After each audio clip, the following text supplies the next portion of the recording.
ठीक है, क्वेश्चन लिख लेते हैं। Let a function F from close alpha to infinite to interval 7, infinite. और इसमें निकालना क्या है, एफ एक्स जो दिया हुआ है वो दिया हुआ है F X is equals to X square minus 4x plus 2। Then find alpha,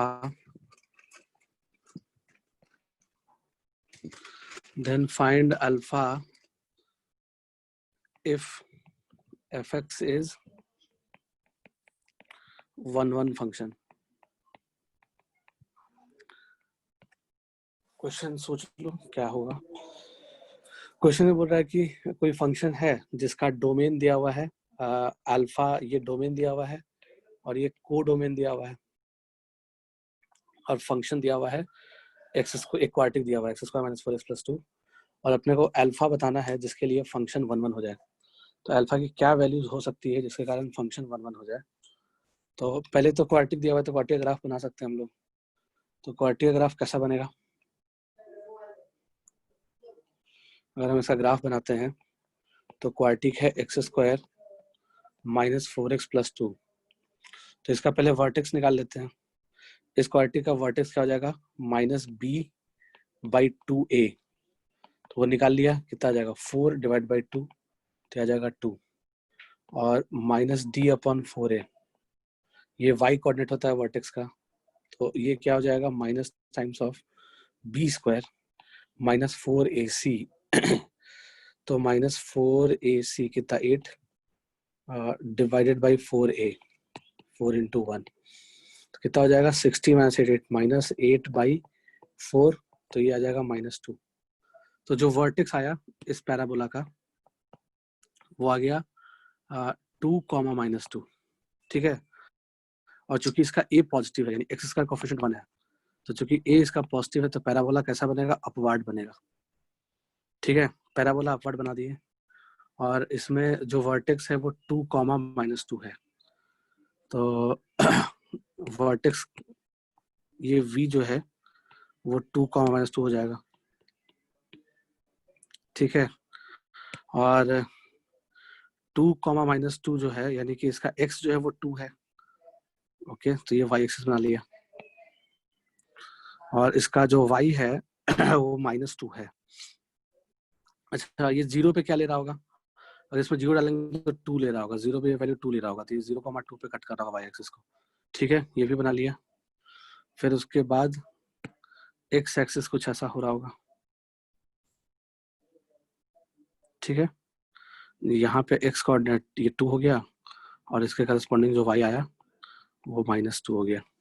तो ये हमने क्वालिटी का ग्राफ बनाया, ठीक है। अब इसमें बोल रहा है कि फंक्शन जो है वो 1 हो जाए, उसके लिए अल्फा क्या लेंगे, डोमेन क्या लेंगे कि फंक्शन जो है वो 1 आ जाए, ठीक है।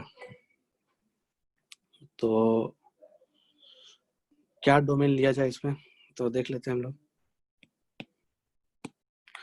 ग्राफ का कौन सा पोर्शन 1 हो जाएगा, कौन सा पोर्शन ले ले ग्राफ का कि ग्राफ जो है वो 1 हो जाए।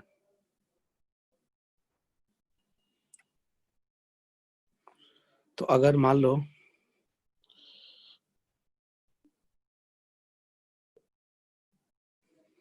वन रखना है, इसका मतलब हॉरिजॉन्टल लाइन टेस्ट को पास करे। तो हॉरिजॉन्टल लाइन टेस्ट को पास कब करेगा, ये जब ग्राफ का ये वाला पोर्शन आ जाएगा, ठीक है। ग्राफ का ये वाला पोर्शन अगर हम ले लेते हैं, तो ग्राफ का ये जो पोर्शन है अगर इसमें हम हॉरिजॉन्टल लाइन ड्रॉ करते हैं, ठीक है, तो ये हॉरिजॉन्टल लाइन टेस्ट को पास कर जाएगा, ठीक है ना। तो अगर ये हॉरिजॉन्टल लाइन टेस्ट को पास कर, इतना पोर्शन पास कर जाएगा। अगर पीछे का ले लेते थोड़ा सा, लाइक अगर हम अल्फा की वैल्यू 2 ना लेकर के हम अल्फा की वैल्यू 2 से पहले ले लेते हैं, लाइक हम -1 ले लेते हैं, ठीक है। तो अगर हम -1 लेंगे तो फिर होगा क्या, -1 लेने पे क्या आ जाएगा प्रॉब्लम, -1 लेंगे अगर तो प्रॉब्लम क्या आएगा कि ग्राफ का ये वाला पोर्शन भी पिक्चर में आ जाएगा, ये वाला पोर्शन। तो यहाँ से यहाँ तक ऐसा पोर्शन पिक्चर में आ जाएगा, तो ये हॉरिजॉन्टल लाइन टेस्ट को फेल हो जाएगा, 2 जगह कट कर जाएगा, ठीक है ना। तो हॉरिजॉन्टल लाइन टेस्ट को पास करे, यानी कि फंक्शन 1 1 हो, उसके लिए अपने को 2 या 2 से आगे का सारा लेना होगा। ठीक है, तो एग्जैक्टली 2 से लेकर के अगर हम x की वैल्यू इन्फिनिटी तक ले लेते हैं, ठीक है, तो ग्राफ का जो शेडेड पोर्शन हमने ब्लू से जो शेड किया है ग्राफ का, वो पोर्शन आएगा। तो ग्राफ का वो पोर्शन 1 1 है, कोई दिक्कत नहीं है। ठीक है ना, तो इसका मतलब कि अल्फा की वैल्यू क्या आ जाएगी, 2 आ जाएगी। तो 2 से इनफाइनाइट अगर हम ग्राफ बनाते हैं तो जो भी पोर्शन बनेगा वो 1 1 बनेगा। ठीक है, तो यही आ गया अल्फा का वैल्यू। अब इसमें कुछ और भी पूछा जा सकता है, लाइक ऑन टू भी हो जाए, ऐसा कुछ पूछ दे तो, कि फंक्शन 1 1 हुआ तब तो ये हो गया। अगर मान लिया फंक्शन 1 1 एंड ऑन टू दोनों हो जाए, तो फिर उसके लिए क्या करना होगा, फंक्शन 1 1 भी हो जाए एंड ऑन टू भी हो जाए। ठीक है, तो दोनों ही काम हो जाए, उसके लिए क्या कर सकते हैं, तो देख लिया। ऑन टू होने के लिए क्या होना पड़ेगा, रेंज जो है और जो को डोमेन है वो बराबर हो जाए। तो को डोमेन क्या दिया हुआ है, 7 से लेके इनफाइनाइट। तो चलो इसको थोड़ा सा, इसको इतना लिख लो जल्दी से, फिर आगे इसको डिलीट करते हैं थोड़ा सा। सर हाँ बोलो। डोमेन में 2 लेंगे तो को डोमेन में उसका करस्पॉन्डिंग -2 भी आ जाएगा ना, हमें 7 से इन्फिनिटी चाहिए ना। हाँ, इसमें क्या चाहिए, हाँ को डोमेन 7 से इनफाइनाइट है, ठीक है ना, तो अगर हम तो -2 भी आ जाएगा, ऑफ कोर्स, तो नहीं हो पाएगा, नहीं हो पाएगा ना, सही बात है। तो सही बात बोल रहे हो तुम, तो ये गलत हो गया। ठीक है, तो अब क्या करेंगे, तो sir f of x is equal to 7 रखे तो हाँ रूट दे वैल्यू कितना आ रहा है, -5 आ रहा है। 5 आ रहा है, बिल्कुल सही है। तो इसका मतलब कि अगर हम 7 रखते हैं इसमें y की वैल्यू, तो 7 is equals to X square -4x+2। अगर हम 2 से इनफाइट लेंगे तो गलती क्या हो गया, गलती ये हो गया 2 से इनफाइट लेने पे कि माइनस जो को डोमेन आ जाएगा, अगर हम सॉरी 2 से क्या ले रहे थे, हाँ 2 से लेके इनफाइट ले रहे थे हम। ठीक है, अगर हम 2 से इनफाइट लेंगे तो जो को डोमेन आ जाएगा, जो रेंज आ जाएगा इसका, वो रेंज क्या आना चाहिए, -2 से लेकर के इनफाइनाइट। ठीक है, तो -2 से इनफाइनाइट जो है ये बड़ा हो गया को डोमेन से, यानी कि जो रेंज का जो रेंज आया, ये जो पोर्शन आया -2 से इनफाइनाइट, ये रेंज ही बड़ा हो गया को डोमेन से, को डोमेन के बाहर चला गया रेंज। ठीक है, तो अगर को डोमेन के बाहर चला जाएगा रेंज तो फंक्शन ही नहीं होगा। ठीक है, तो फंक्शन भी होना चाहिए ऑफ कोर्स। तो इसका मतलब कि ये चीज तो नहीं लिख सकते हैं, 2 पे प्रॉब्लम आ गया, 2 पे अगर प्रॉब्लम आ गया तो हमने 7 के लिए चेक किया। ठीक है, 7 डाले y की जगह पे, तो 7 बराबर क्या आ गया, x² - 4x+2 आ गया। फिर इस क्वाड्रेटिक को सॉल्व कर लेंगे तो आंसर क्या निकाले थे, +2 - 7 इक्वल्स टू 0। तो वैल्यू कितना आया था इसका, हेलो, x² - 4x और ये हो जाएगा -5 इक्वल्स टू 0। तो इस क्वाड्रेटिक को जब हम सॉल्व किए तो हमारा जो आंसर आया, जो फैक्टर बनेगा वो बनेगा x+1 और x -5। ठीक है, इक्वल्स टू 0। तो x की वैल्यू आ जाएगी -1 और x की वैल्यू आ जाएगी +5। ठीक है, वो x एक्चुअली में है क्या, तो वो ये चीज है, चलो देख लेते हैं। 7 हमने y इक्वल टू 7 लाइन बनाया, ये लाइन जो है ये y इक्वल टू 7 लाइन है। तो y इक्वल टू 7 लाइन एक तो -1 पे कट कर रहा है इसका को, तो इसके करस्पॉन्डिंग यहाँ पे -1 आएगा, और एक तो 5 पे कट कर रहा है, यानी कि उसके करस्पॉन्डिंग यहाँ पे 5 आएगा। ठीक है, अच्छा, तो अब अगर हम कर्व का कौन सा पोर्शन ले लें, मतलब कि वो 1 1 एंड ऑन टू दोनों आ जाए, 1 1 एंड ऑन टू दोनों आ जाए, उसके लिए हम निकाल रहे थे। ठीक है, तो क्वेश्चन में एक काम कर लो, ठीक है, दोनों ही पार्ट लिख लिया और थोड़ा सा करेक्शन कर लो क्वेश्चन में, f(x) is 1 1 and on to, उसके लिए कर लेते हैं 1 1 एंड ऑन टू फंक्शन। तो f(x) जो है 1 1 भी हो जाए और ऑन टू भी हो जाए, दोनों ही हो जाए। ठीक है ना, तो f(x) अगर 1 1 ऑन टू दोनों ही हो जाए तो उसके लिए क्या करेंगे कि अगर हम 5 ले लें, अल्फा की वैल्यू अगर हम 5 लेते हैं, ठीक है, तो जो डोमेन आ जाएगा वो 5 से लेकर इनफाइनाइट आ जाएगा। तो 5 से लेकर इनफाइनाइट में ग्राफ का कौन सा पोर्शन बन रहा है, 5 से लेकर इनफाइनाइट में ग्राफ का ये वाला पोर्शन बन रहा है। जो भी हमने ब्लू से सेट किया, ठीक है। तो ग्राफ का वो पोर्शन का जो रेंज है वो क्या रहा है, अगर उसका रेंज देखें तो 7 से लेके इनफाइनाइट आ रहा है, 7 से लेके इनफाइनाइट आ रहा है। तो इसका मतलब कि ये हमारा रेंज आ गया, ठीक है। ये डोमेन आ गया, देख रहे हैं कि रेंज जो है एफ के कोड डोमेन के बराबर आ गया, ठीक है। तो रेंज और यानी कि रेंज का हर एक एलिमेंट कोड डोमेन का पार्ट होना चाहिए, तभी फंक्शन ऑन टू होता है। तो इसका मतलब कि 7 कॉमा इन्फिनिटी आ गया तो फंक्शन ऑन टू भी हो गया, और फंक्शन 1 1 भी इसलिए हो गया क्योंकि ये हॉरिजॉन्टल लाइन को पास कर जा रहा है, क्योंकि आगे का जो कर्व बनेगा सिर्फ शेडेड, जो ब्लू से शेडेड पोर्शन है वो 1 1 दिख रहा है ऑफ कोर्स, है ना। उसमें कोई भी हॉरिजॉन्टल लाइन ड्रॉ करो तो वो कर्व सिर्फ एक ही जगह पे कट करेगा। तो फंक्शन 1 1 एंड ऑन टू दोनों होगा कब, जब अल्फा की वैल्यू 5 हो जाएगी, ठीक है। तो यही इसका आंसर हो जाएगा। और चलो सही बात है। और अगर मान लो 5 से बड़ा लेते हैं, सपोज x की वैल्यू अगर हम 5 से बड़ा लेते हैं तो फंक्शन रहेगा क्या। ये तो आपने एक केस बनाया, तो इसको जल्दी से कॉपी कर लो, फिर हम थोड़ा सा इसमें डिलीट करते हैं चीजें, फिर से बताना। चलो ठीक है, सारे केसेस बताते हैं कि अल्फा जब 5 से बड़ा होगा तो क्या होगा, छोटा होगा तो क्या होगा, बराबर होगा तो क्या होगा, ठीक है। चलो सारी बात बताते हैं। तो पहले इसको कॉपी कर लिया,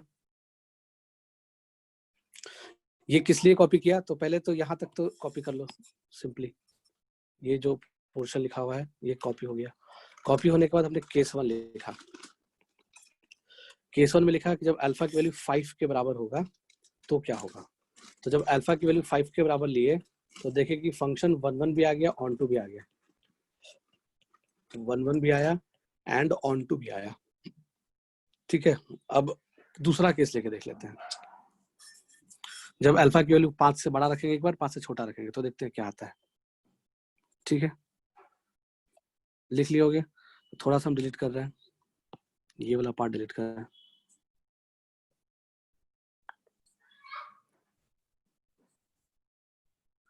ये तो हो गया केस 1 का कहानी। अब लेते हैं केस 2। केस 2 में क्या हो जाएगा कि अल्फा जो लिया हमने वो 5 से बड़ा ले लिया, अल्फा 5 से बड़ा ले लिए। अगर हम अल्फा 5 से बड़ा लेंगे तो 5 से बड़ा कोई भी अल्फा ले लिया, लाइक 7 ले लिया, 8 ले लिया, कुछ भी ले लिया।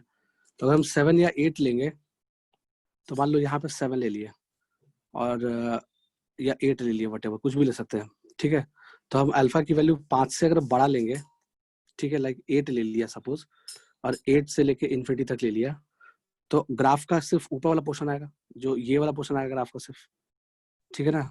तो ग्राफ का सिर्फ ये जो पोर्शन आया, ठीक है ना, उसका जो रेंज आएगा, अगर रेंज निकालो तो रेंज तो ये क्या 7 से ऊपर ही आएगा कुछ, है ना, 7 से ज्यादा ही कुछ आएगा। अब कुछ भी आ रहा होगा, निकाल के देख लेना। तो अगर हम x की वैल्यू 8 लेंगे तो इसमें कितना आएगा, 7 से ज्यादा आ रहा होगा वैल्यू fx का, ठीक है ना। तो लाइक मान लो कुछ भी आ रहा है, बीटा आ रहा है सपोज, ठीक है। तो बीटा से लेकर के जो रेंज आया वो क्या आया, बीटा से लेकर के इन्फिनिटी तक आया। तो बीटा से लेकर इन्फिनिटी तक जो इंटरवल आया, ये रेंज का इंटरवल आया, तो रेंज का इंटरवल बड़ा है ना, उसके अंदर लाई कर रहा है 7 से इनफाइनाइट, सॉरी 7 से इनफाइनाइट बड़ा है, और उसके अंदर लाई कर रहा है बीटा से लेकर इनफाइनाइट, ठीक है।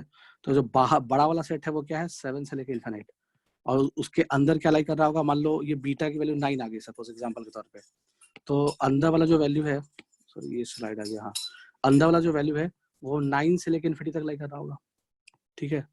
अंदर वाला वैल्यू 9 से लेके इन्फिनिटी तक जा रहा होगा, ठीक है। तो इसका मतलब कि जो रेंज है वो कोड डोमेन का पार्ट है, तो चलेगा, कोई दिक्कत नहीं है। अगर रेंज छोटा हो जाए कोड डोमेन से तो वो फंक्शन हो जाता है, यानी कि रेंज सबसेट हो जाए किसका, कोड डोमेन का। तो कोड डोमेन है 7 से इनफाइनाइट और जो रेंज है वो 9 से इनफाइनाइट है, ठीक है।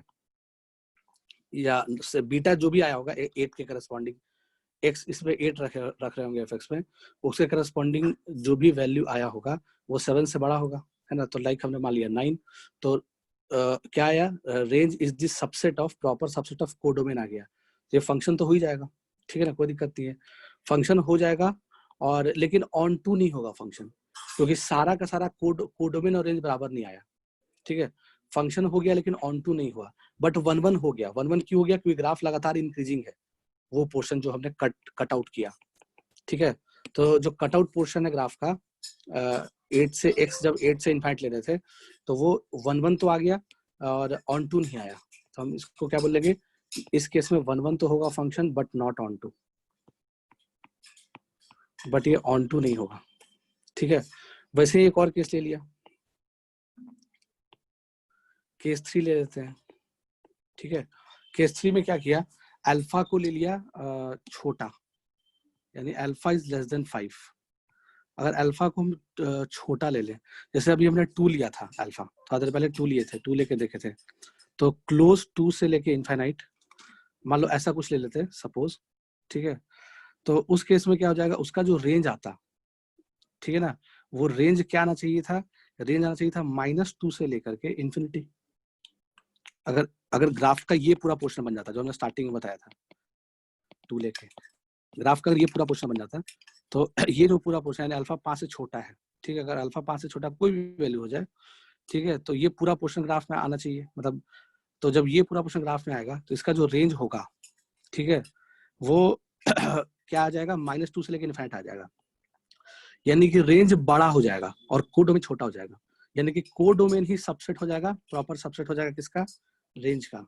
यानी इस केस में क्या होगा सिनेरियो? जो रेंज आएगा वो हो जाएगा प्रॉपर सबसेट ऑफ कोडोमेन। ठीक है, जब range proper subset of codomain, sorry range उल्टा बोल दिया हमने, कोडोमेन जो है वो प्रॉपर सबसेट ऑफ रेंज हो जाएगा, यानी कोडोमेन का सेट छोटा हो जाएगा और रेंज का सेट बड़ा हो जाएगा, क्योंकि कोडोमेन का सेट 7 से इनफाइनाइट है और रेंज का सेट क्या हो गया? -2 से इनफाइनाइट, तो -2 से इनफाइनाइट ज्यादा नंबर उसमें है। ठीक है, तो इसका मतलब क्या हो गया? जो codomain is proper subset of range हो गया। तो अगर codomain proper subset of range हो गया, ठीक है, तो इसका मतलब ये फंक्शन ही नहीं है, इसका मतलब ये फंक्शन ही नहीं है। ठीक है, तो इसका मतलब केस 3 में ये नॉट अ फंक्शन, जब अल्फा की वैल्यू 5 से छोटी है तो this is not a function. ठीक है, नॉट अ फंक्शन लिख लिया, तो इसको कॉपी में लिख लो जल्दी से। ठीक है, नेक्स्ट टॉपिक लिख लेते हैं कंपोजिट फंक्शन।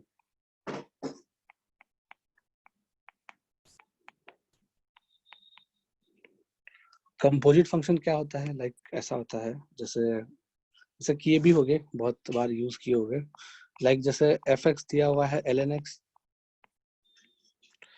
और जी एक्स दिया हुआ है sin x। तुमसे अगर कोई पूछता था कि बताओ f ऑफ जी एक्स बताओ, तो क्या करते थे हम लोग? इसको लिखते थे यानी कि f के अंदर x ना होके क्या आ गया? जी एक्स आ गया। ठीक है, तो जी एक्स क्या है? sin x है, तो इसका मतलब कि f के अंदर क्या आ गया? sin x आ गया।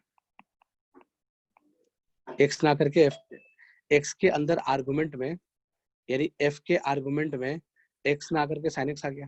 ठीक है, जी एक्स आ गया कहने का मतलब, तो f ऑफ sin x क्या हो जाएगा? ln ऑफ, और ln में जो x की जगह पे क्या आ गया? अगर इधर x की जगह पे sin x आ गया तो इधर भी x की जगह पे क्या sin x ही आएगा ऑफ कोर्स, तो ln ऑफ sin x। तो ये लिखने के लिए यूज किए होगे फिजिक्स में स्टार्टिंग में, है ना, फंक्शन नहीं पढ़ने के पहले भी ऐसा लिखना जानते होगे ऑफ कोर्स। ठीक है, वैसे ही g ऑफ f की बात कर ले, तो g ऑफ f क्या आ जाएगा? g फंक्शन के अंदर क्या आ गया? ln x आ गया, तो g ऑफ, सॉरी g क्या है हमारा? साइन है, तो साइन ऑफ, और साइन वाले फंक्शन में जहां x है वहां पे ln x आ जाएगा, तो साइन ऑफ ln x। ठीक है, तो ये एक्चुअली था कि आप समझते हैं कि इसमें हो क्या रहा था कंपोजिट फंक्शन में। कंपोजिट फंक्शन में होता ये है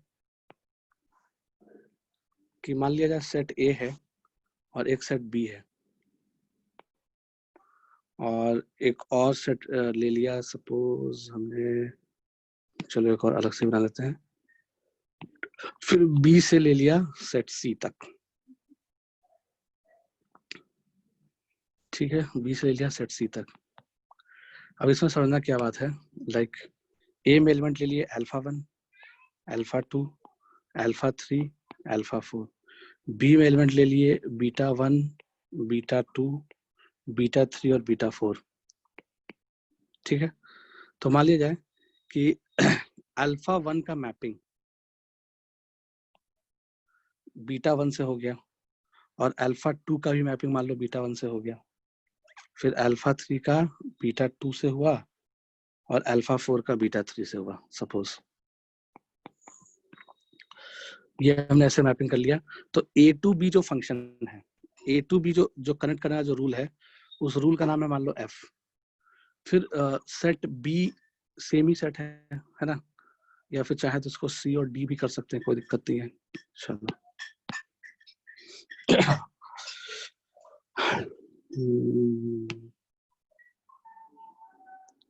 चलो बी रखा, चलो बी है और एक नया सेट सी है।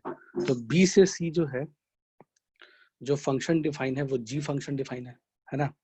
और मान लो बीटा 1 इसमें है, बीटा 2 है, बीटा 3 है, बीटा 4 है, ठीक है। और इधर जो एलिमेंट लिखे हुए हैं इसको मान लिया जाए कि ये गामा 1 है, गामा 2 है, गामा 3 है, गामा 4 है, चलो गामा 5 भी है, ऐसा कुछ है सपोज। अब इसमें क्या है कि बीटा 1 का मैपिंग किससे हुआ, मान लो गामा 1 से हो गया।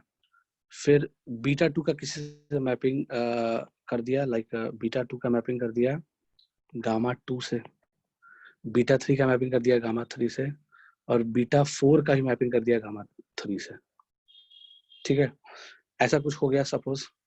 तो अब देख लो, ऐसा है बीच में कॉमन है, दोनों सेट बी कॉमन है। तो अगर ए टू सी फंक्शन डिफाइन करना होगा, ए से लेके सेट सी के बीच में अगर फंक्शन डिफाइन करना होगा, तो जैसे मान लो एक मशीन है ना जिस मशीन का नाम है एफ, दो मशीन से गुजरेगा फंक्शन। एक मशीन का नाम है एफ, एक मशीन का नाम है जी। एफ के अंदर एक्स गया, इनपुट गया एक्स, तो बाहर क्या निकला होगा, एफ एक्स। फिर जी के अंदर इनपुट में क्या गया, एफ एक्स गया, तो बाहर क्या निकला होगा, जी ऑफ एफ एक्स, ये निकला होगा, ठीक है। तो अब जैसे इसमें कोई पूछ ले लाइक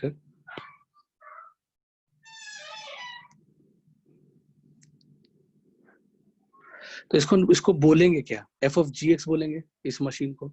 दोनों का जो कंबाइंड मशीन है ना, अगर इसका नाम दिया जाएगा तो इसको जी ऑफ एफ एक्स बोलेंगे, ठीक है। तो ए टू सी जो फंक्शन डिफाइन होगा,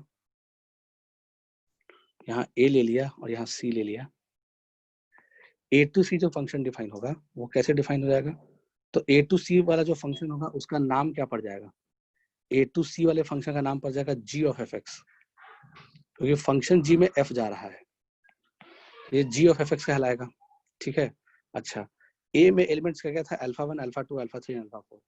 alpha 1, alpha 2, alpha 3 and alpha 4 ए में एलिमेंट था, ठीक है। सी में क्या क्या एलिमेंट है, गामा 1, गामा 2, गामा 3 और गामा 4, और एक गामा 5 भी है, चलो ठीक है। सेट सी में ये एलिमेंट्स हैं।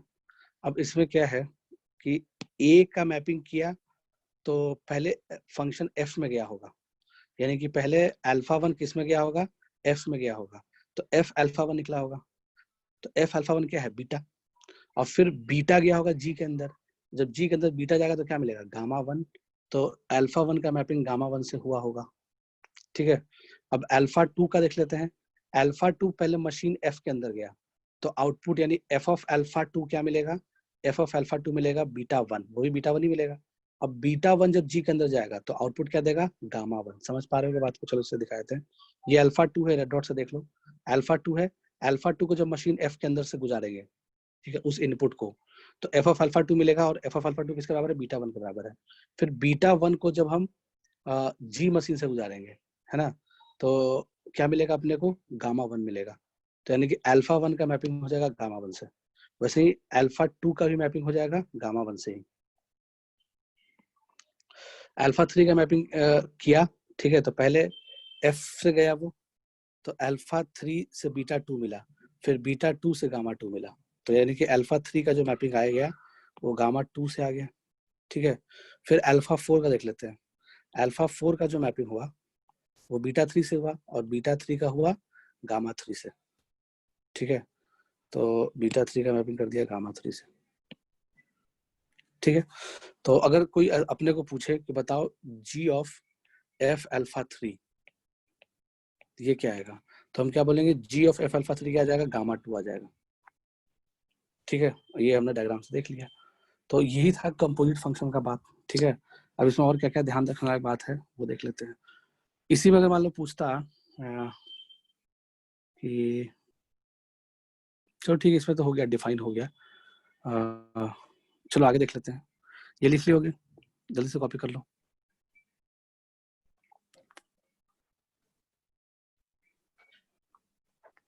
चलो तो नेक्स्ट पॉइंट लिख लेते हैं। इसमें जो फर्स्ट पॉइंट लिखते हैं, ये एक लिखने का तरीका हो गया g ऑफ एफ एक्स। ठीक है, तो इसको ऐसे भी लिख सकते हैं g ऑफ एफ एक्स, ये भी लिख सकते हैं। ठीक है, दूसरा क्या हो गया, अगर f ऑफ जी एक्स लिखा हुआ है तो इसको f ओ जी एक्स भी बोल सकते हैं। ठीक है, तो ये पहला बात हो गया। दूसरा बात जो ध्यान रखने लायक है, ये फर्स्ट पॉइंट में लिख लिया। सेकंड पॉइंट में लिखेंगे, जो ध्यान रखने लायक बात है कि जो डोमेन होता है g ऑफ f का, ठीक है, जो g ऑफ f का डोमेन होता है वो क्या होता है, तो इसमें बस ये ध्यान रखना है कि जो डोमेन ऑफ g होता है, g ऑफ f, वो प्रॉपर सबसेट ऑफ या subset of domain of f। ठीक है, तो वो डोमेन ऑफ f का सबसेट होता है। जैसे अभी चलो एक पिछले वाला एग्जांपल में वो नहीं हो पाया था, लाइक फिर से एक बार देख लिया ये चीज समझने के लिए। जो सेकंड वाला पॉइंट है, ये सेट A ले लिए, सेट B ले लिए और सेट C ले लिए। ठीक है, तो A से लेके C तक जो कनेक्ट कर रहा है वो क्या हो गया, G ऑफ F। ठीक है, तो A से B वाला हो गया F और B से C वाला हो गया G। ठीक है, A में एलिमेंट्स है अल्फा 1, अल्फा 2, अल्फा 3, अल्फा 4।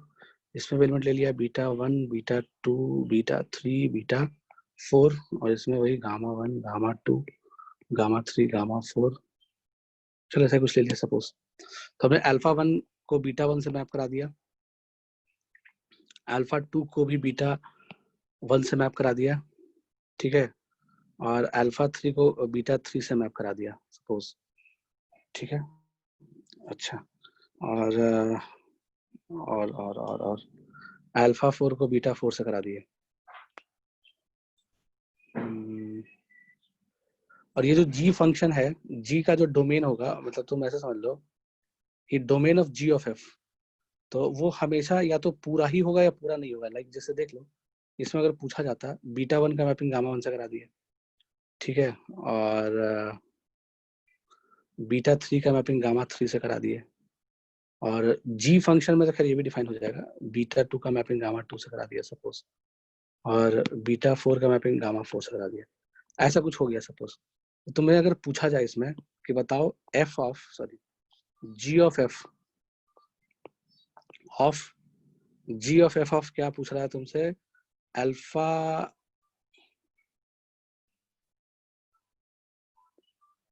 अच्छा ऐसे नहीं, मुझे बताओ डोमेन में क्या लिखोगे, g ऑफ f का डोमेन में क्या क्या जाएगा, कि उसका जो वैलिड इनपुट है, ठीक है ना, तो डोमेन में जो वैलिड इनपुट है वो कौन कौन सा है, अल्फा 1 है वैलिड इनपुट, अल्फा 2 है, अल्फा 3 है, अल्फा 4 है।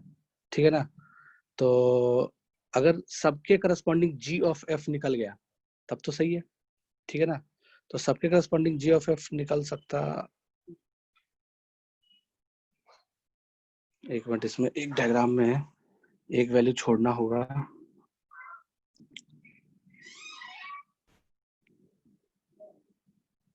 सपोज ऐसा होता, रुको थोड़ा सा चेंज कर दिया इसमें, बीटा 4 को छोड़ दिया, चलो बीटा 4 को छोड़ दिया और ऐसा कुछ आ गया, तो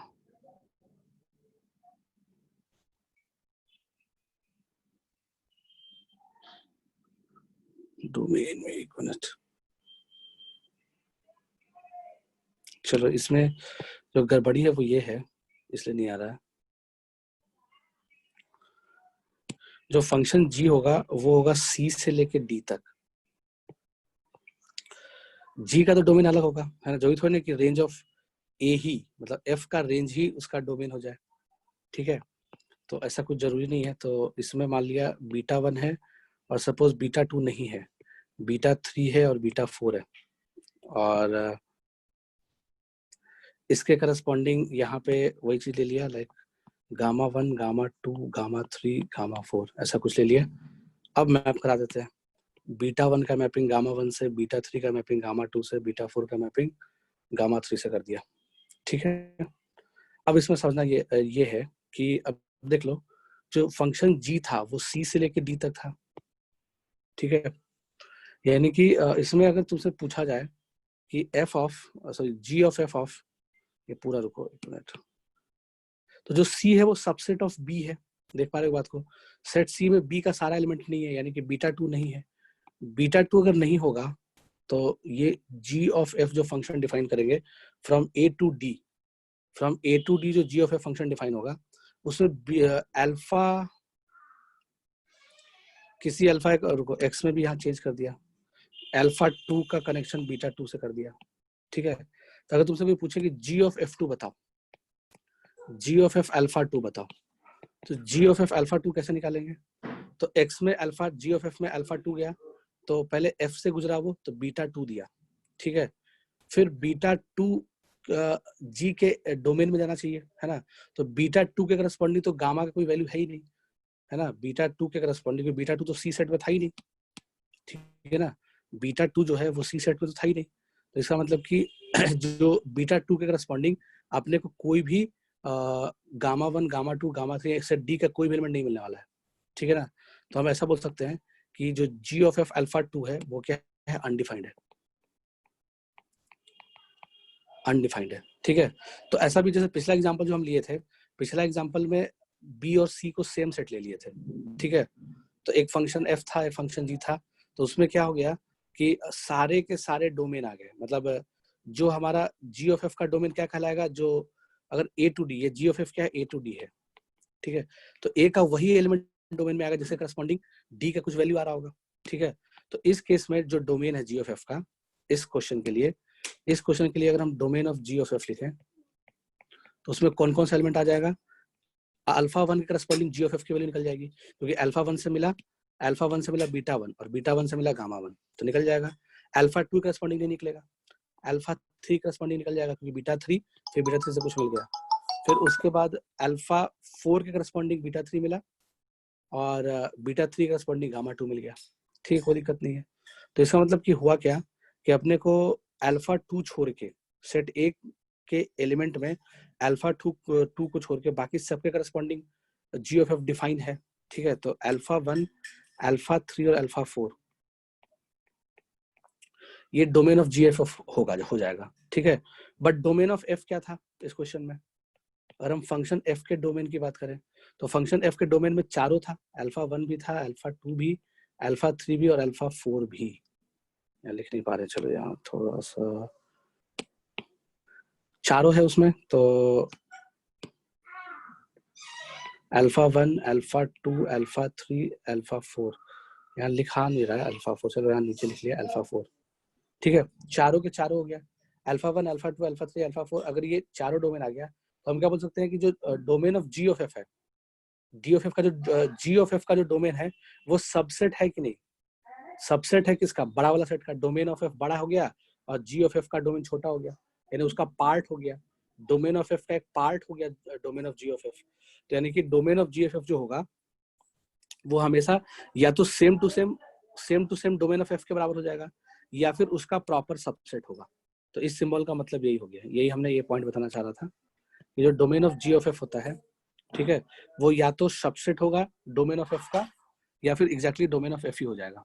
ठीक है, समझ में आ गया होगा बात। तो ये था हमारा नेक्स्ट पॉइंट नंबर 2। पिछला जो एग्जांपल जब कंपोजिट फंक्शन का जो पहला एग्जांपल लिए है ना, उसमें बी और सी को सेम कर दिए, तो उससे क्या हो गया कि सेम आ गया, मतलब कि पूरा का पूरा domain of F domain of G of F बन गया था। ठीक है, आगे बढ़ते हैं। ये सब हो गया होगा, कुछ क्वेश्चन ले लेते हैं। F X is equals to X square minus 1 और दिया हुआ है 4 माइनस एक्स स्क्वायर। ठीक है, और इसमें x लेस देन 0 के लिए ये है ट्रू और x greater than equal to 0 के लिए ये है ट्रू, ठीक है। और जो gx दिया हुआ है, इस क्वेश्चन को ध्यान समझना तो चीजें क्लियर हो जाएगी, ठीक है, पूरा अच्छे से आ जाएगा, इसी में आएगा ये एक क्वेश्चन सब समझा देगा। 2 माइनस एक्स, ये x लेस देन 0 के लिए ये है और x greater than equal to 0 के लिए ये है, ठीक है। अगर इसे पीस वाइज दिया हुआ है तो अगर अपने को g of F x define करना हो, g of F x define करना हो, ठीक है, तो कैसे डिफाइन करेंगे? तो g of F X is equal to, तो फंक्शन g में आर्गुमेंट की जगह पे क्या आ गया, एफ एक्स आ गया, तो ये क्या आ जाएगा, g में g फंक्शन में x की जगह पे क्या आ जाएगा, एफ एक्स आ जाएगा। तो gx में जहां जहां x था वहां एफ एक्स चिपका दो, तो क्या आ जाएगा, F X plus 1 when x is less than 0, ठीक है। अगला क्या आ जाएगा, 2 minus F X when x is greater than equal to 0, ठीक है। g ऑफ एफ एक्स ये आ गया। अब इसमें क्या करना है कि अभी ये फर्दर और ब्रेक होगा, तो अच्छा सॉरी यहाँ पे x नहीं आएगा, क्योंकि जहां जहां gx में जहां जहां x दिख रहा है वहां वहां fx आना चाहिए, ठीक है ना, क्योंकि g में जहां जहां x दिख रहा है, g में जहां जहां फंक्शन g के डेफिनेशन में यहाँ x दिख रहा है तो यहाँ fx आ गया, तो यहाँ भी f आएगा, यहाँ भी f आएगा, यहाँ भी f आएगा, यहाँ भी f आएगा, चारों जगह x पे क्या आ जाएगा, f आ जाएगा, तो लिख लिया f f f। तो ये fx प्लस 1 कब आएगा, when fx is less than 0 और fx is greater than equals to 0 होगा, तो 2 माइनस fx फंक्शन डेफिनेशन आएगा, ठीक है। ऐसा कर लिया। अब ऐसा करने के बाद क्या करेंगे, अब ये देख लो कि fx 0 से छोटा कब है ना, fx जो है वो 0 से कम कब होगा, ये है। उसके लिए हमने fx का ग्राफ बना लिया, तो अपने को चीजें समझ में आ जाएगी। तो fx का ग्राफ बनाना पड़ेगा। fx ग्राफ कैसा है, एक जो पोर्शन है fx के ग्राफ में वो है एक्स स्क्वायर माइनस 1, तो अपने को y equals to X square का कर्व आता है, अपने को y equals to X square curve बनाने आता है, ठीक है। उसमें -1 कर दिए तो पूरा का पूरा कर्व 1 यूनिट नीचे आ गया होगा, ठीक है। तो इस पूरे कर्व को 1 यूनिट नीचे कर देंगे तो -1 पे अब कट कर रहा होगा, यहाँ पे -1 y एक्सिस पे -1 पे कट कर रहा होगा, ठीक है। और यही कर्व हो गया y equals to X square minus 1 का कर्व हो गया।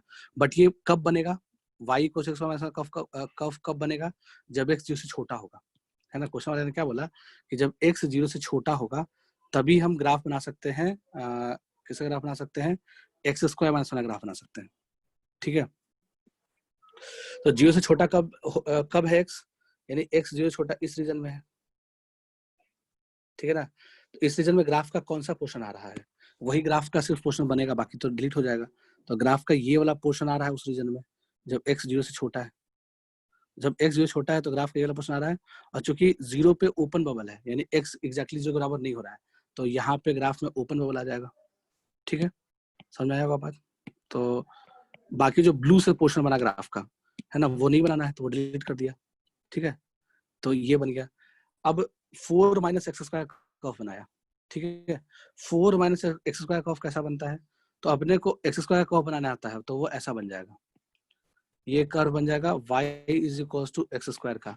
अगर अपने को बनाना है y equal to minus X square का कर्व, ठीक है, तो एफ एक्स का माइनस एफ एक्स हो गया, यानी y का माइनस y हो गया, तो ग्राफ का एक्स एक्सिस का मोटिव ले लेंगे, तो ऐसा बन जाएगा, ये बन जाएगा y equal to minus X square curve.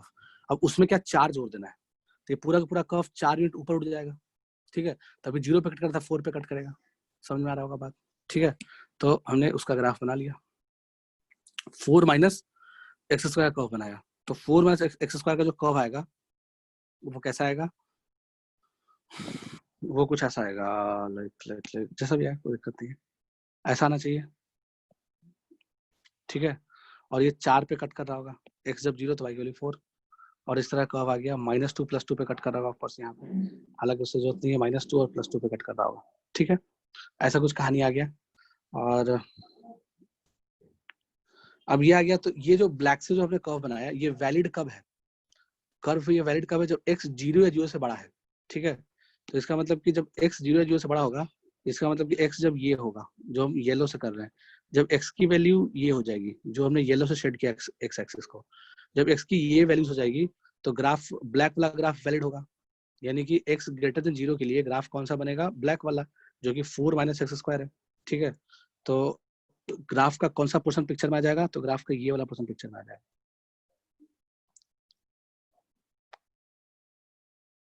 सही है, ग्राफ का ये पोर्शन पिक्चर में है, तो ब्लैक वाला कर्व की जरूरत नहीं है लेफ्ट वाले पार्ट का, तो उसको डिलीट कर दिए।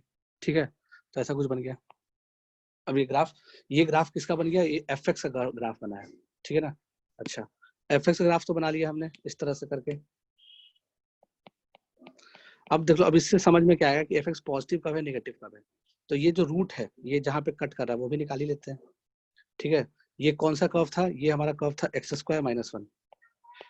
ठीक है, एक्स स्क्वायर माइनस वन का कर्व जो है वो एक्स एक्सिस को कब कट करेगा? तो उसमें हम वाई को जीरो रख देंगे। जब वाई को जीरो रखेंगे तो कितना आ जाएगा? जीरो बराबर एक्स स्क्वायर माइनस वन। तो X square equals to one, तो X equals to plus minus one. तो प्लस वन पे तो आगे कट कर रहा होगा, जो कि पिक्चर में है ही नहीं, तो माइनस वन आ रहा होगा ये। ठीक है, तो ये माइनस वन पे कट कर रहा है। ठीक है, समझ में आ गया होगा बात? तो अब हमने देखा कि एफ एक्स पॉजिटिव कब है। ठीक है, एफ एक्स जो है वो पॉजिटिव कब है? तो F X is less than zero, यहाँ पे लिखा था हमने। ठीक है, दिख रहा होगा F X is less than zero. तो एफ एक्स निगेटिव कब है? तो एफ एक्स निगेटिव है हमारा इस रीजन में, यानी कि एफ एक्स का जो निगेटिव वाला रीजन है उसको हम चलो ब्लैक से शेडिंग करके दिखा देते हैं। यानी ग्राफ का ये पोर्शन निगेटिव है, ग्राफ का ये पोर्शन निगेटिव है जो भी हमने ब्लैक से शेड किया, और ग्राफ का ये पोर्शन निगेटिव है एफ एक्स। यानी एफ एक्स जो है इतना पोर्शन एक्स एक्सिस के नीचे है, तो एक्स एक्सिस का जो पार्ट नीचे होता है वो नेगेटिव, मतलब उस रीजन में वाई नेगेटिव होता है ऑफकोर्स। तो जब जब एफ एक्स निगेटिव कब होगा? तो एफ एक्स निगेटिव कब होगा? जब एक्स की वैल्यू माइनस वन से जीरो के बीच फ्लाई कर रहा हो। ठीक है, दिख रहा होगा यहाँ पे, जब जब एक्स की वैल्यू माइनस वन से जीरो के बीच फ्लाई करे। ठीक है, और टू से लेके इनफाइनिटी के बीच फ्लाई करे। जब एक्स की वैल्यू जीरो से लेके माइनस वन से लेके जीरो के बीच फ्लाई करे और टू से लेके इनफाइनिटी के बीच फ्लाई करे, तो ब्लैक वाला कर्व बनेगा एफ एक्स का, तो एफ एक्स निगेटिव होगा। ठीक है, तो यानी कि एफ एक्स निगेटिव कब होगा? जब एक्स जो है, तो बगल में लिख लिया एक्स जो है, X belongs to minus one से लेके जीरो ओपन, यूनियन टू से लेकर के टू ओपन से लेके इनफाइनाइट। ठीक है, तो टू दिख रहा होगा स्क्रीन पे, टू लिखा हूँ, टू से लेके इन्फिनिटी लिखा हूँ। तो माइनस वन से जीरो और टू से इनफाइनाइट में एफ एक्स नेगेटिव है, ये चीज आ गया। अब एफ एक्स पॉजिटिव कब है वो भी देख लिया, कौन से एक्स में पॉजिटिव है। तो जो रेड वाला पोर्शन बच गया जो एक्स एक्सिस के ऊपर है, उसके करस्पॉन्डिंग जो एक्स आएगा, ठीक है, वो क्या आ जाएगा? उसमें एक्स एफ एक्स जो है वो जीरो से बड़ा है ना? तो कौन सा एक्स आ जाएगा उसमें देख लिया, तो देख रहे हैं कि उसके करस्पॉन्डिंग जो एक्स आएगा वो क्या आ जाएगा? माइनस इन्फिनिटी से लेकर के माइनस वन। ठीक है, और फिर जीरो क्लोज से लेकर के टू क्लोज। ठीक है, तो इसमें एक्स लिख लिया, क्या आएगा? इसके लिए लिखेंगे X belongs to minus infinity से लेकर के minus one close union. Close क्यों ले लिए? क्योंकि माइनस वन पे जीरो हो रहा है, तो हमने इक्वालिटी लगाया, एफ एक्स जीरो के बराबर हो जाए या जीरो से बड़ा हो जाए, तो इसका मतलब इसलिए माइनस वन पे क्लोज आ गया। और फिर क्या है? क्लोज जीरो से लेके टू तक, क्लोज टू तक, तो क्लोज जीरो से लेके क्लोज टू। तो इस एक्स में एफ एक्स क्या है? जो हमने अभी एक्स का रेंज लिखा, एक्स का जो इंटरवल लिखा, उसमें एफ एक्स क्या है? जीरो से बड़ा है। ठीक है, अब वो चीजें क्लियर हो गई कि कब जीरो से बड़ा था, कब जीरो छोटा था। ठीक है, तो G of F x define करना है अपने को। जी ऑफ एफ एक्स डिफाइन करना है, तो दोनों कर्व का पहले नाम लिख लिया, इधर जो एफ एक्स में बनाए थे। इस कर्व का नाम क्या है? इस कर्व का नाम है फोर माइनस एक्स स्क्वायर, यानी वाई इक्वल्स टू, या इस कर्व को बोल सकते हैं Y is equals to four minus X square. इधर वाले कर्व को क्या बोल सकते हैं? ठीक है, जो इधर वाला ब्रांच है कर्व का वो है एक्स स्क्वायर माइनस वन, तो Y is equals to X square minus one. ठीक है, अब फिर से जी ऑफ एफ एक्स को डिफाइन करना है, तो लिख लिया G of F X is equals to, ठीक है, अपने को टोटल एक्स की चार इंटरवल मिले, है ना? तो एक्स का जो चार इंटरवल मिला उस चारों इंटरवल पे हम एक साथ डिफाइन करेंगे, है ना? चार इंटरवल मिला, तो पहला इंटरवल ले लेते हैं, क्या ले लो पहला इंटरवल? एक्स जो है, X belongs to minus infinity से माइनस वन ले लेते हैं, तो माइनस इन्फिनिटी से लेके माइनस वन। ठीक है, एक्स बिलोंग्स टू क्या ले लिया? माइनस इन्फिनिटी से लेके माइनस वन। तो जब एक्स माइनस इन्फिनिटी से माइनस वन होगा, ठीक है, तो जी ऑफ एफ एक्स कैसे डिफाइन होगा? जी ऑफ एफ एक्स इस तरह से डिफाइन हो रहा होगा, जब एक्स माइनस इन्फिनिटी से माइनस वन हो रहा होगा, तो जी ऑफ एफ एक्स कैसे डिफाइन हो रहा होगा? टू माइनस एफ एक्स से डिफाइन हो रहा होगा ना? तो हमने क्या किया, वहां पे 2 माइनस एफ एक्स लिख लिया। ओके चलो 2 माइनस एफ एक्स यहाँ पे लिख लिया, 2 माइनस एफ एक्स। तो एफ एक्स कौन सा आएगा ये भी डिसाइड कर। एफ एक्स का भी तो दो डेफिनेशन है। एफ एक्स के दो डेफिनेशन कौन कौन से हैं? पहला डेफिनेशन है एक्स स्क्वायर माइनस 1 और दूसरा डेफिनेशन है 4 माइनस एक्स स्क्वायर। तो एफ एक्स यहाँ पे क्या लिखेंगे, एक्स स्क्वायर माइनस 1 लिखेंगे कि 4 माइनस एक्स स्क्वायर लिखेंगे? ठीक है, तो हम इसके जगह पे क्या लिखेंगे देख लो। जब माइनस इन्फिनिटी से माइनस 1 एक्स लाई कर रहा है तो एफ एक्स का कौन सा ब्रांच आ रहा है देख लो, ग्राफ में देख लिया जो हमने एफ एक्स का ग्राफ बनाया है। तो एफ एक्स का ग्राफ में देख लिया कि जब एक एक्स जो है माइनस इन्फिनिटी से माइनस 1 के बीच में लाई कर रहा है, यानी एक्स जो है वो माइनस, देखो रेड डॉट मूव करता हुआ दिख रहा होगा, माइनस इन्फिनिटी से माइनस 1 के बीच में जब एक्स लाई कर रहा है तो एफ एक्स क्या है, y equals to X square minus 1 है। ठीक है, रेड डॉट मूव करके दिखाया हमने, y इक्वल्स टू क्या है, एक्स स्क्वायर माइनस 1 है। तो इसका मतलब एफ एक्स पे क्या लिख लेंगे, एफ एक्स पे लिख लेंगे एक्स स्क्वायर माइनस 1। ठीक है, तो 2 माइनस एक्स स्क्वायर माइनस 1 ये चीज आ गया। ठीक है, अब दूसरा इंटरवल ले लिया, x बिलोंग्स टू क्या ले लिया, -1 पे क्लोज ऑलरेडी हो चुका है, तो -1 ओपन से लेकर के 0 ओपन। एक और इंटरवल ले लिया, तो -1 से लेके 0 में जब x होगा, है ना, तो यानी कि कहाँ पे x होगा, यहाँ पे होगा।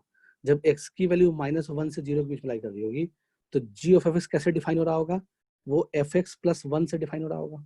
ठीक है, तो यानी ये डिफाइन हो रहा होगा एफ एक्स प्लस 1 से डिफाइन हो रहा होगा। तो अब यहाँ पे हम एफ एक्स की जगह पे क्या लिखें, क्योंकि एफ एक्स के दो डेफिनेशन है।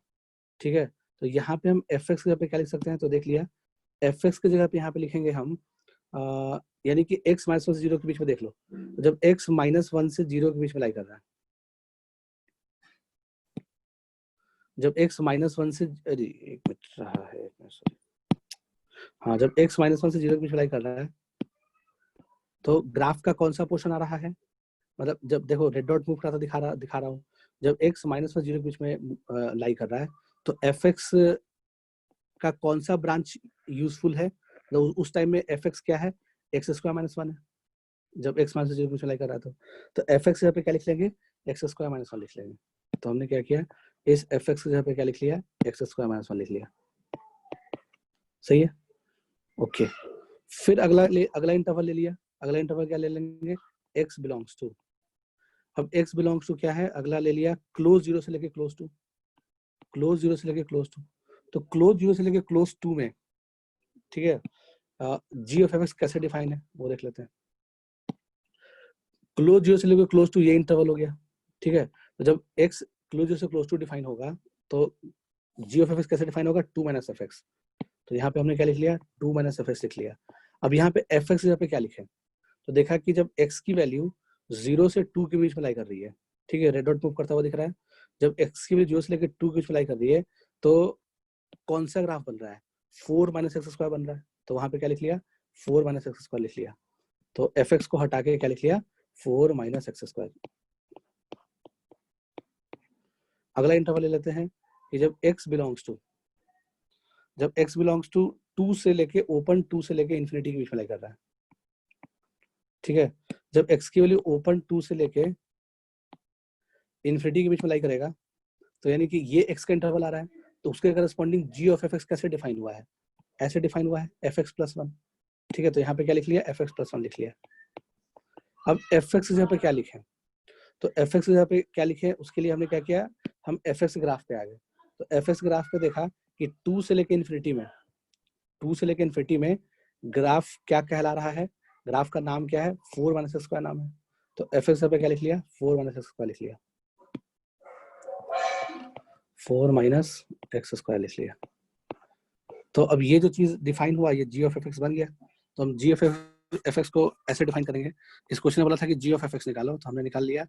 तो G of F X is equals to 4 branches हो जाएंगे। एक तो आ जाएगा, ये क्या आ जाएगा, माइनस ऑफ एक्स स्क्वायर 2 + 1, तो minus of X square plus 3। ये कब बनेगा, when x belongs to minus infinity से -1 क्लोज होगा। फिर देखा कि एक्स स्क्वायर अगला वाला ब्रांच है, ये कब बनेगा, when x belongs to -1 open से लेके 0 ओपन। फिर अगला देखा कि 2 - 4 क्या आ गया, -2 आ गया। हाँ 2 माइनस 2 आ गया, तो X square minus 2, x square minus 2 कब बनेगा, जब x बिलोंग्स टू क्लोज 0 से लेके क्लोज 2 आ जाएगा। फिर अगला देख लिया 4x5, तो 5 माइनस एक्स स्क्वायर कब बनेगा, जब x बिलोंग्स टू 2 से लेके इनफाइनाइट होगा। ठीक है, तो इस तरह से हमने g ऑफ fx को डिफाइन कर दिया। अब चाहो तो g ऑफ fx का भी ग्राफ बना सकते हो, ठीक है, क्योंकि इसके 4 ब्रांच है, चारों क्वार्टिक है, चारों क्वार्टिक ग्राफ बनाना आता है, तो अलग अलग x के इंटरवल में अलग अलग ग्राफ बन जाएगा चारों। आई होप समझ में आया होगा। हेलो,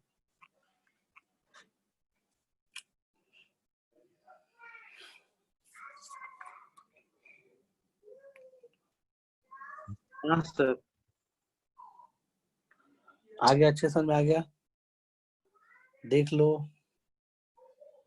सर एक सेकंड कॉपी करते हैं।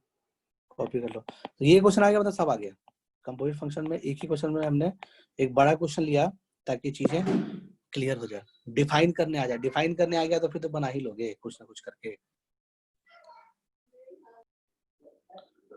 नेक्स्ट क्वेश्चन है, इसी तरह क्वेश्चन है जैसा पिछला क्वेश्चन था। लाइक एफ एक्स दिया हुआ है अपने को, F X is equals to दिया हुआ है एक्स प्लस 1, ऐसा कब होगा, व्हेन एक्स लेस देन 0, और एक्स स्क्वायर ऐसा कब होगा, when X is greater than equals to 0। और जो जी एक्स फंक्शन दिया हुआ है वो दिया हुआ है एक्स क्यूब, और एक्स क्यूब कब होगा, जब एक्स लेस देन 1 होगा, और 2x माइनस 1, और ये कब होगा, when x is greater than equals to 1।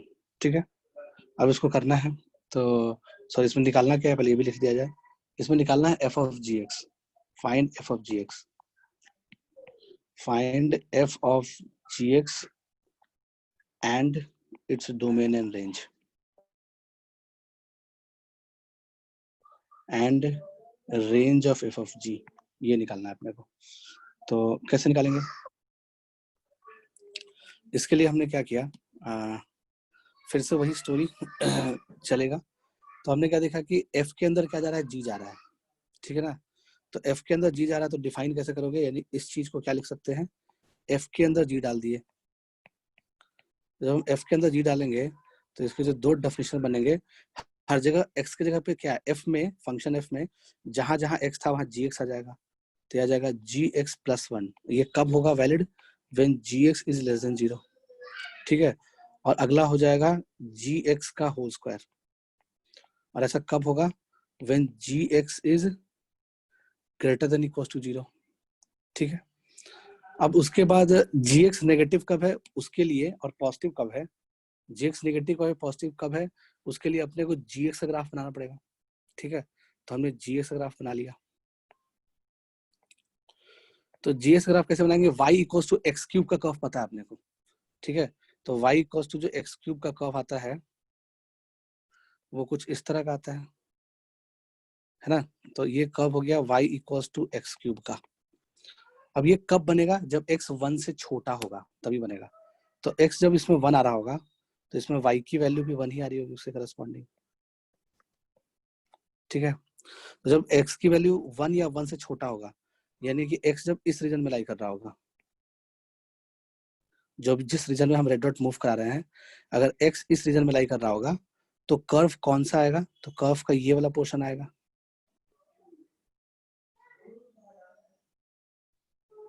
ठीक है, तो ये हमने रेड से क्या कर दिया, उस कर्व का पोर्शन बना दिया। ओके, तो अब क्या करेंगे, जो बचा हुआ पार्ट है उसको डिलीट कर दिया, गायब। ठीक है, अब एग्जैक्टली 1 पे क्या होगा, तो एग्जैक्टली 1 तो x में है ही नहीं, क्योंकि x लेस देन 1 के लिए x क्यूब होगा, तो एग्जैक्टली 1 x में है ही नहीं, तो वहां पे क्या ले लिया, ओपन बबल ले लिया। ठीक है, तो ये बन गया जब x 1 से छोटा होगा तो gx का ग्राफ। अब gx क्या है, 2x माइनस 1 के बराबर है। ऐसा कब है, जब x की वैल्यू 1 या 1 से बड़ा है। तो हमने क्या किया, अब कर्व बनाएंगे इसका, अब बनाएंगे फोटो y equals to 2x minus 1 का। तो अगर हम इसमें x की जगह पे 1 रखें तो कितना आ जाएगा, 2 माइनस 1 आ जाएगा, y की वैल्यू 1 आ जाएगी। ठीक है, x की जगह पर अगर 1 रखेंगे तो y की वैल्यू भी 1 ही आ जाएगी। तो इसका मतलब कि ये वाला पॉइंट उस कर्व पे लाई कर रहा होगा 1,1। x की वैल्यू 1 डालो तो y की वैल्यू 1 आ रही है, y equals to x minus 1 में 1,1 इस पे लाई कर रहा है। सही बात है। ओके, ये पॉइंट इस पे लाई कर रहा है। फिर उसके बाद देखा कि इसका स्लोप क्या है और इंटरसेप्ट क्या है, ये तो स्ट्रेट लाइन है एक। तो इसका स्लोप 2 है ना, और इसका इंटरसेप्ट -1 है, तो इसका मतलब कि ये ऐसा कुछ लाइन बना होगा, ये जो लाइन बना होगा वो कुछ ऐसा बना होगा।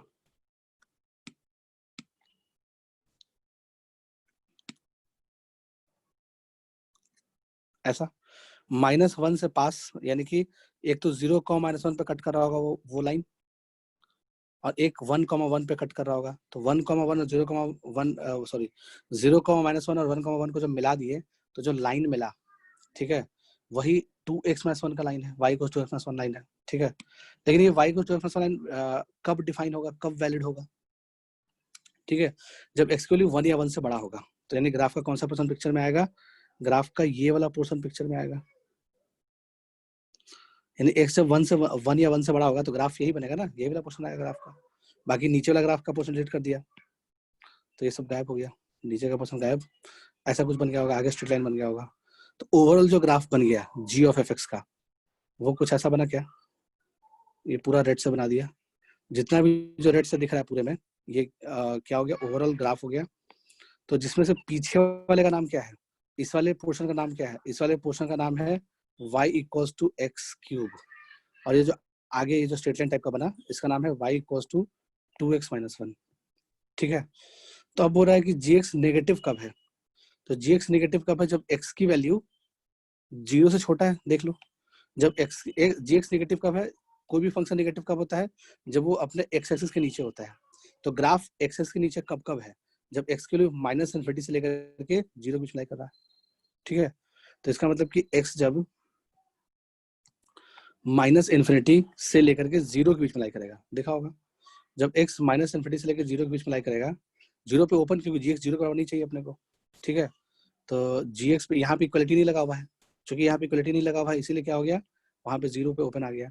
तो x जब -∞ से लेकर 0 के बीच में लाई करेगा, ठीक है, तो उस केस में gx क्या है, नेगेटिव है, सही बात है, ओके, ये लिख लिया।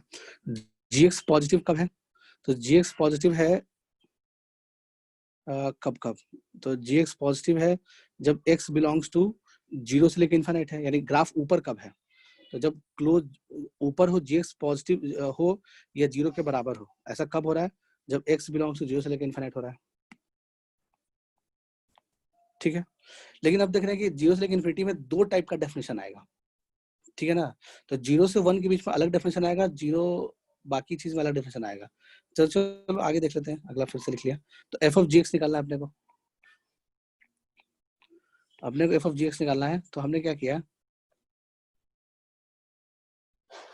f ऑफ gx निकालने के लिए ये gx नेगेटिव है कब, व्हेन x इज व्हेन, अच्छा x बिलोंग्स टू -∞ से 0 में देख लिया, जब x -∞ से लेके 0 ओपन के बीच में लाई कर रहा है, तो उस केस में जब x -∞ से 0 के बीच में जब लाई कर रहा है, तो f ऑफ gx कैसे डिफाइन हुआ है, gx+1 से डिफाइन हुआ है, ठीक है। तो हमने यहाँ पे gx+1 लिख लिया, ओके। अब यहाँ पे gx+1 लिख लिए, तो ये बताओ gx क्या लेंगे, तो जब x -∞ से 0 के बीच में लाई कर रहा है, यानी कि जब x -1 से 0 के बीच में लाई कर रहा है, ठीक है, तो ग्राफ कौन सा बन रहा है, y = x³ बन रहा है, तो gx की जगह पे क्या लेंगे, x³ लेंगे, ठीक है। तो gx की जगह पे हमने x³ लिख लिया, तो x³ + 1, ठीक है। तो चलो यहाँ ब्लू से लिख लेते हैं, gx क्या आ गया, जिससे अब x³ + 1 आ गया, ठीक है। अब x 0 से इन्फिनिट है, तब जब हम देखो gx पॉजिटिव कब है, 0 से लेकर इन्फिनिट है, पॉजिटिव है, ठीक है। तो 0 से लेकर इन्फिनिट में अगर x पॉजिटिव है, तो अगला ग्राफ जो बनेगा वो कब बनेगा, जब x बिलोंग्स टू क्लोज 0 से लेकर इन्फिनिट लेंगे, क्लोज 0 से इन्फिनिट लेंगे, तो डिफाइन कैसे होगा, gx का होल स्क्वायर करके डिफाइन होगा, ठीक है ना। तो लेकिन अब इसमें क्या हो गया कि 0 से इन्फिनिटी के बीच में gx 2 टाइप का डेफिनेशन ले रहा है, 0 से 1 के बीच में, जब x 0 से 1 के बीच में लाई कर रहा है, तो x³ बन रहा है और आगे 2x-1 बन रहा है, ठीक है। तो इसका मतलब कि अपने को इस इंटरवल को ब्रेक करना पड़ेगा 2 पार्ट में, ठीक है ना। 0 से इन्फिनिट जो इंटरवल है उसको 2 पार्ट में ब्रेक कर दिया, तो एक क्या लिख लिया, एक लिख लिया x बिलोंग्स टू क्लोज 0 से लेकर के 1 ओपन, ठीक है। क्लोज 0 से 1 ओपन में किसका ग्राफ बन गया, तो क्लोज 0 से 1 ओपन में जो ग्राफ बना अपना, ठीक है, क्लोज 0 से 1 ओपन के बीच में gx की जगह पे क्या लिखोगे, एक्स क्यूब लिखोगे, ठीक है ना। तो gx की जगह पे जो है वो एक्स क्यूब आ जाएगा। तो हमने क्या किया, वहां पे एक्स क्यूब रख दिया, gx जगह पे एक्स क्यूब रख दिया, ठीक है। क्योंकि x जब 0 से 1 के बीच में लाई कर रहा है, x जब 0 से 1 के बीच में लाई कर रहा है, तो ग्राफ कौन सा बन रहा है, जिस ग्राफ का नाम क्या है, जो अभी रेड मूव कर रहा है जिस पोर्शन पे, उसका नाम है y equals to X cube. तो वहां पे एक्स क्यूब आ जाएगा, तो एक्स क्यूब का होल स्क्वायर आ जाएगा। फिर क्या करेंगे, अब हमने x ले लिया, नेक्स्ट जो x का इंटरवल ले लिया, वो बचा कुछ इंटरवल, x बिलोंग्स टू जब क्या है, क्लोज 1 से लेकर इन्फिनिट है। जब x की वैल्यू 1 से लेकर इन्फिनिटी के बीच में है, तो उस केस में भी डिफाइन क्या होगा, gx का होल स्क्वायर ही फंक्शन डिफाइन होगा। यानी f ऑफ gx कैसा डिफाइन, इसी तरह से डिफाइन होगा, क्योंकि 0 से इन्फिनिटी जो होगा, जब भी x 0 से बड़ा होगा, तो gx का होल स्क्वायर डिफाइन होगा f ऑफ gx। तो हमने यहाँ पे लिख लिया gx का होल स्क्वायर, यहाँ पे लिख लिए gx का होल स्क्वायर। अब gx की जगह पे क्या रखेंगे, तो gx की जगह पे रखेंगे जो बन रहा है, तो देखा कि 1 से जब बड़ा है x की वैल्यू, तो f ऑफ gx जो, तो f ऑफ gx जो है, sorry f of gx gx जो है, gx कौन सा डेफिनेशन ले रहा है, वो y equal to 2x minus 1 ले रहा है। तो हमने वहां पे क्या लिख लिया, 2x माइनस 1 लिख लिया, ठीक है। तो gx की जगह पे लिख लिए 2x माइनस 1 का होल स्क्वायर, ठीक है। तो यही डेफिनेशन हो गया f ऑफ gx का।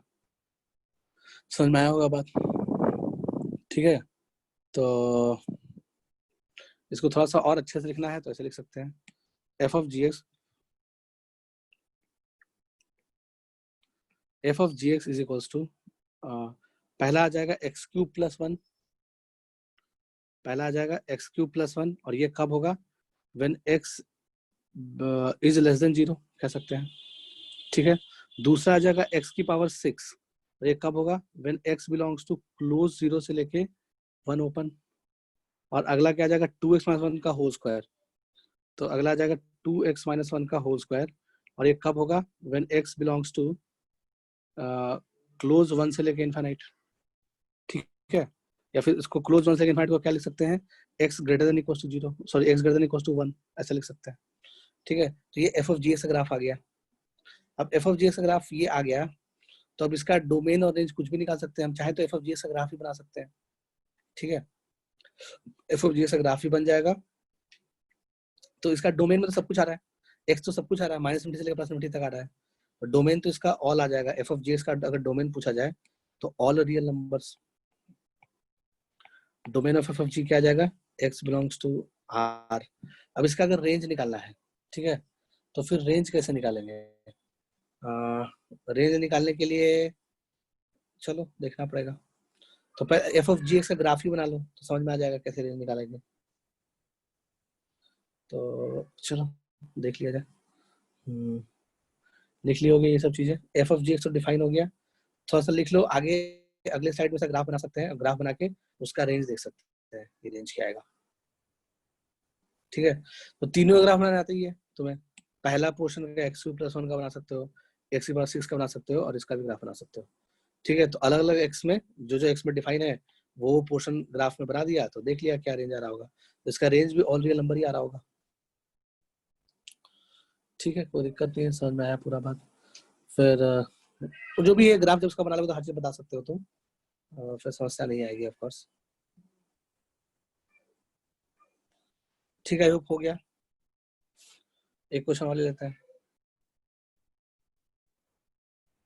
यानी अब तो F of G X G of F as define कर लोगे ना, अगर पीस वाइज फंक्शन दिया हुआ रहेगा तो तोड़ तोड़ के दिया हुआ रहेगा फंक्शन, ठीक है। एफ एक्स भी तोड़ तोड़ के दिया हुआ है, जी एक्स भी तोड़ तोड़ के दिया हुआ है, तो हम एफ ऑफ जी एक्स बोले चाहे जी ऑफ एफ एक्स बोले, ये बनाने आना चाहिए ताकि चीजें समझ में आए हो क्या रहा है।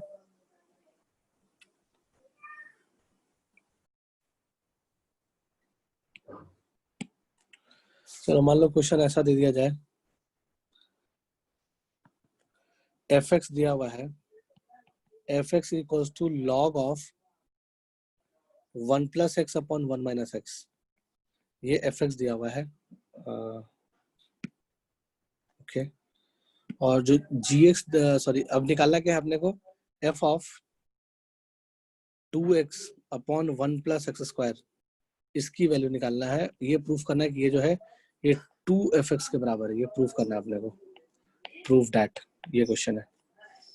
ठीक है, तो कैसे करोगे, कर लिया, इसको करने के लिए वही काम करोगे, जहां जहां फंक्शन f में x था वहां वहां 2x upon 1 plus X square आ गया, तो यानी कि हम क्या लिखेंगे, f of 2x upon 1 plus X square अगर निकालना होगा तो फंक्शन f में जहां जहां x था वहां वहां क्या आ गया, 2x आ गया, 2x upon 1 plus X square आ गया, तो ये क्या आ जाएगा, लॉग ऑफ अंदर 1 plus 2x upon 1 plus X square लिखा divided by 1 minus 2x upon 1 plus X square लिखा, ऐसा कुछ हो गया होगा। फिर आगे क्या लिख सकते हैं, लॉग ऑफ, ये पूरा क्या बन जाएगा, 1 plus X square plus 2x, denominator में आ जाएगा 1 plus X square whole divided by 1 plus X square minus 2x, denominator में आ जाएगा 1 प्लस एक्स स्क्वायर, तो 1 प्लस एक्स स्क्वायर और 1 प्लस एक्स स्क्वायर कैंसिल हो जाएगा। ठीक है, कैंसिल होने के बाद जो रिजल्टेंट मिला आपका वो क्या मिला, लॉग ऑफ x प्लस 1 का होल स्क्वायर, ऊपर में लिखा हुआ है, नीचे में लिखा हुआ है x माइनस 1 या 1 माइनस एक्स, वट एवर कुछ भी लिख सकते हो। अच्छा, 1 माइनस एक्स का होल स्क्वायर लिखो चाहे x माइनस 1 का होल स्क्वायर लिखो, सेम ही चीज होता है, a माइनस बी का होल स्क्वायर हो चाहे b माइनस a का होल स्क्वायर हो। ठीक है, तो ऐसा नहीं कि इसमें डाउट हो जाए, तो अब हम इसको x माइनस 1 का होल स्क्वायर या 1 माइनस एक्स का होल स्क्वायर, वट एवर जो भी मैंने लिख लिया, 1 माइनस एक्स का होल स्क्वायर लिख लिया। ठीक है, और ऐसे जब लिख लिए तो अब हम क्या देख रहे हैं, ये बेसिकली क्या आ गया, ये log of 1 plus X upon 1 minus x का होल स्क्वायर आ गया। अब ये पावर लॉग का बाहर आ सकता है तो बाहर ला दिया, तो 2 log 1 plus X upon 1 minus X आ गया। ठीक है, अब ये जो बना ये क्या बन गया, ये तो एफ एक्स ही बन गया ना, कुछ और चीज तो है नहीं है, एफ एक्स ही है, तो इसकी वैल्यू क्या आ जाएगी, 2f ऑफ एक्स। आ गया होगा समझ बात। ठीक है, ये प्रूव हो गया।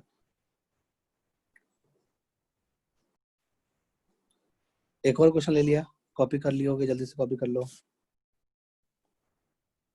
हो गया सर। एक और क्वेश्चन ले लिया, और क्वेश्चन ये है, the function F X is defined in,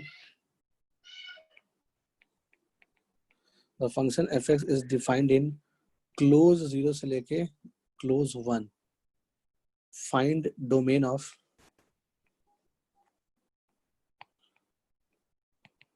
find domain of F of tan x,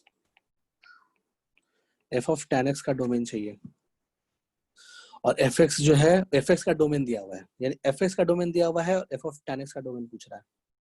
ठीक है, तो क्या करेंगे, एफ ऑफ, यानी कि एफ ऑफ एक्स में इसका, यानी कि y बराबर एफ ऑफ एक्स कोई फंक्शन होगा, चलो इसको ऐसे समझ लिया, y बराबर एफ ऑफ एक्स कोई फंक्शन दिया हुआ है, तो उसमें जो x है उसको क्लोज 0 से 1 के बीच में लाई करना चाहिए। ठीक है, तो अगर हम फंक्शन ऐसा बनाए, एफ ऑफ tan x बनाए, तो वो भी डिफाइन कब होगा, यानी f के पेट में क्या जाना चाहिए, 0 से 1 के बीच का चीज ही जाना चाहिए। ठीक है, तो इसका मतलब कि tan x को कहां से कहां लाई करना पड़ेगा, tan x को लाई करना पड़ेगा 0 से लेकर 1 के बीच में। ठीक है, तो tan x 0 से लेकर 1 के बीच में कब कब लाई करता है, ठीक है, कब लाई करता है वो देखना है। तो उसके लिए दो तरीके से, एक तो एक्चुअल डायग्राम बना के या फेजर डायग्राम बना के कर सकते हो। तो पहले फेजर डायग्राम बना के देख लिया, तो tan x की वैल्यू 1 कब होती है, tan x की वैल्यू यहाँ पे 0 होती है ना, 1 होता है यहाँ पे, है ना, जब 45 डिग्री ऊपर जाते हैं तो। फिर जब पाई में पाई बाई 4 ऐड करते हैं, यानी यहाँ से जब एंगल पाई बाई 4 नीचे जाते हैं, तो यहाँ से पाई बाई 4 एंगल नीचे जाने पे अपने को जो वैल्यू मिलता है CAST। ठीक है, इसमें भी tan पॉजिटिव तो माना जाएगा। ठीक है, tan इन दोनों में पॉजिटिव आता है। ओके, तो tan x जो है 1 से छोटा होना चाहिए, तो 0 से बढ़ते बढ़ते 1 तक गया tan, तो ये रीजन सही है। इस रीजन का सारा एंगल मतलब आंसर में आना चाहिए, एक्स सब होना चाहिए। एक्स जो है वो 0 से लेके बढ़ते बढ़ते 1 तक गया, और जब यहाँ तक जस्ट पहुंचा होगा तो इन्फिनिटी हो गया होगा, प्लस इन्फिनिटी। ठीक है, तो अपने क्या चाहिए, tan x जो है वो 0 से बड़ा हो और 1 के बीच में हो, तो इसका मतलब कि ये वाला रीजन आ जाएगा 0 से 1, ठीक है। वैसे ही यहाँ पे भी वही कहानी है, यहाँ पे tan 0 है, ठीक है, और 0 से बढ़ते बढ़ते कहाँ तक गया, 1 तक गया tan, फिर आगे 1 से और बड़ा होने लगा, बड़ा होते तो यहाँ पे इन्फिनिटी आ गया, समझ आ रहा बात। तो इसका मतलब कि अपने को tan क्या चाहिए, tan x 0 से 1 के बीच में चाहिए, तो इसका मतलब ये वाला रीजन भी आंसर में आ गया, ये सारा एंगल भी आंसर में आ गया, ठीक है। तो इस 1 को हम क्या बोल सकते हैं, मतलब इस लाइन को क्या बोल सकते हैं, अगर इस पूरे लाइन की बात किया जाए तो ये पूरा पूरा हमने हॉरिजॉन्टल लाइन का नाम क्या रखा था, हॉरिजॉन्टल लाइन का नाम क्या बोले थे, एन पाई होता है। हॉरिजॉन्टल मतलब क्या हो गया, इस लाइन पे सिर्फ एन पाई एंगल लाई करेगा, जैसे 0 हो गया, पाई हो गया, 2 पाई हो गया, 3 पाई हो गया, 4 पाई हो गया, 5 पाई हो गया, एन पाई बोलेंगे ना उसको, ठीक है। तो इसको क्या बोलेंगे, इस वाले लाइन को क्या बोलेंगे, ये भी तो एक लाइन है, ठीक है। तो अगर एन पाई वाले लाइन को तुम घुमा दो π/4 एंगल, तो अगला वाला लाइन मिल जाएगा, दोनों मिल जाएगा, ठीक है। तो इसका मतलब कि एन पाई को कितना घुमाना है, एन पाई वाले लाइन को घुमाना है एन पाई प्लस π/4 घुमाना है, ठीक है। तो एन पाई वाले लाइन को अगर हम एन पाई प्लस π/4 घुमा दिए, है ना, रोटेट करा दिए, तो पॉजिटिव डायरेक्शन में रोटेट कराए, यानी एंटी क्लॉकवाइज रोटेट कराए, तो उसमें जोड़ना पड़ेगा एन पाई प्लस π/4, ठीक है। तो कौन सा एंगल वैलिड है, यानी एक्स कहाँ से कहाँ लाई करना चाहिए, तो यहाँ से देखा कि एक्स बिलोंग्स टू कहना चाहिए एन पाई से लेकर के एन पाई प्लस π/4 तक होना चाहिए, अपने को ये आंसर मिल गया। x बिलोंग्स टू एन पाई से लेकर के, ये x है, तो x बिलोंग्स टू एन पाई से लेकर के एन पाई प्लस π/4 तक लाई करना चाहिए, ठीक है। ये तो क्या फेजर डायग्राम से किया हमने इस चीज को, ठीक है। और इसी tan x को 0 से 1 के बीच में अगर सॉल्व करना है तो इसको हम दूसरे तरीके से भी सॉल्व कर सकते हैं, लाइक एक्चुअल tan x का कर्व बना के, ठीक है ना। तो चलो नेक्स्ट स्लाइड में एक्चुअल tan x का कर्व बना लेते हैं। जैसे मान लिया जाए, हमने बताया था कि किसी भी पीरियोडिक फंक्शन का अगर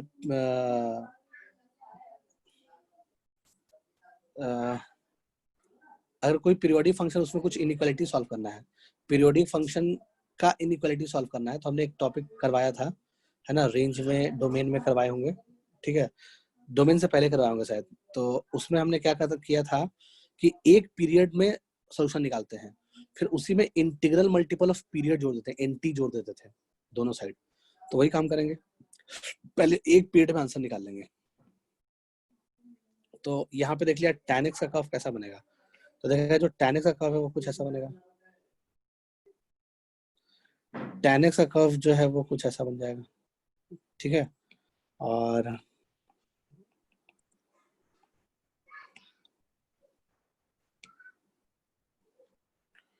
ऐसे ही होता है ना tan x का कर्व,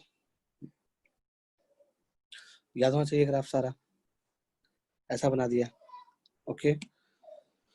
तो यहाँ हो जाता है -π/2, यहाँ 0, यहाँ π/2, यहाँ पाई, ठीक है। अपने को क्या चाहिए, 0 से 1 के बीच में लाई करना चाहिए tan x।